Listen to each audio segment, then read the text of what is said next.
Halo sahabat, salam sejahtera bagi kita semua dan selamat datang di Ruang PC. Sebelum kita mulai, jangan lupa di like, share, komen, dan subscribe bagi yang belum. Aktifkan juga lonceng notifikasinya supaya sahabat selalu mendapat pemberitahuan setiap ada konten baru. Selamat mengikuti.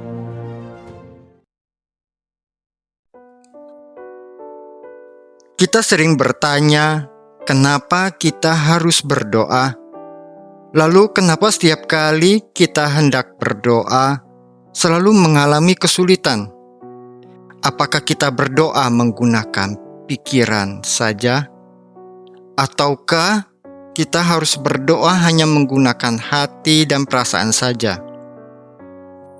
Sebelum kita memahami persoalan di atas, maka mari kita terlebih dahulu mengulik soal doa itu dari ajaran gereja.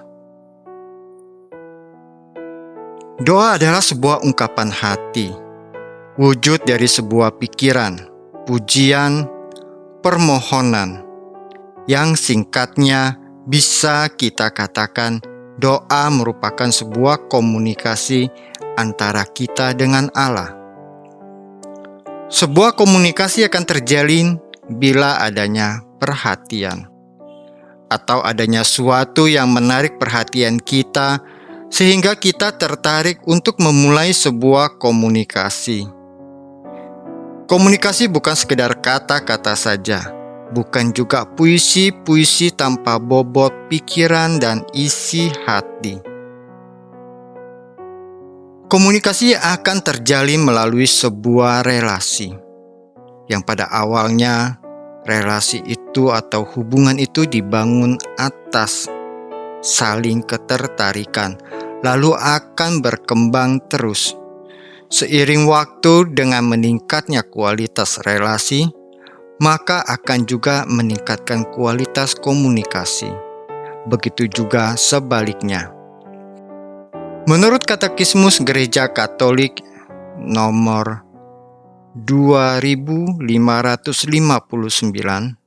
doa adalah pengangkatan jiwa kepada Tuhan atau satu permohonan kepada Tuhan demi hal-hal baik.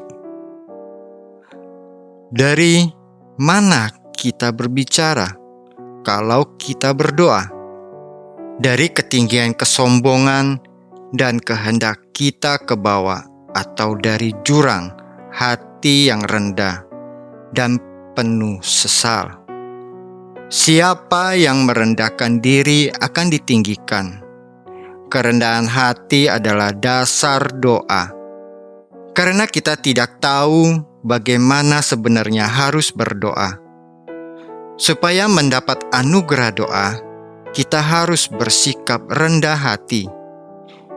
Di depan Allah, manusia adalah seorang pengemis.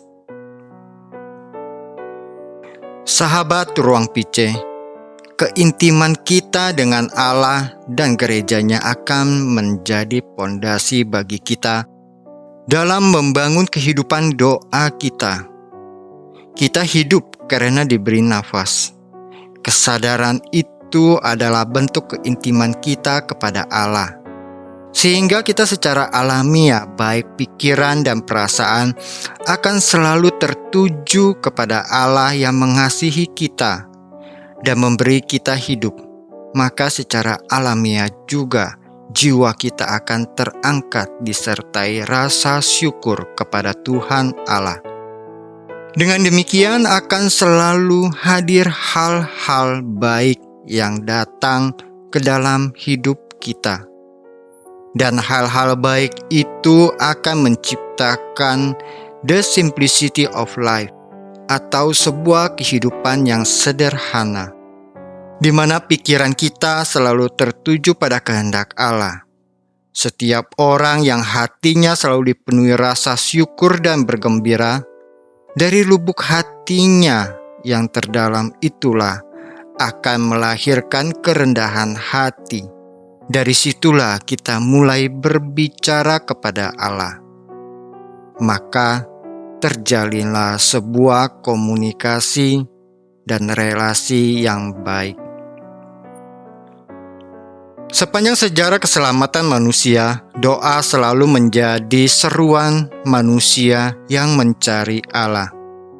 Sebagaimana Allah yang dengan setia mencari manusia dengan cara yang unik dan berbeda-beda kepada setiap manusia. Katekismus Gereja Katolik 2591. Mazmur didoakan terus-menerus sampai pada kepenuhannya, yaitu pada diri Kristus. Mazmur itu adalah doa gereja yang hakiki dan tetap. Oleh karenanya sangat berguna bagi manusia sepanjang masa. Dengan demikian, doa terwahyukan sepenuhnya dalam sabda yang menjadi manusia dan tinggal bersama kita. Dengan mengenal dan menjalin relasi dengan Sang Kristus, maka kita juga akan belajar darinya, yaitu Yesus Kristus. Kita mendengarkan sabda darinya, merenungkannya, sebagaimana Ia mengajarkan segala sesuatu kepada kita.